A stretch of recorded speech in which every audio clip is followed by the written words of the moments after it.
这3种水果伤害脾胃，所以家长先不要给孩子吃了。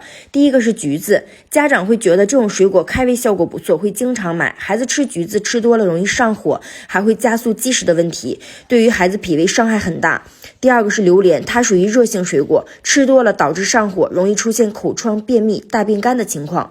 那么第3个就是香蕉，有的家长很疑惑，不是说香蕉可以润肠通便吗？怎么又不能吃了呢？香蕉虽然含有丰富的膳食纤维，但是吃多了会加重肠胃的负担，不好消化，尤其是一些爱积食的孩子，容易加重刺激发热，所以家长朋友们注意，这些伤害脾胃的水果我们一定要少吃。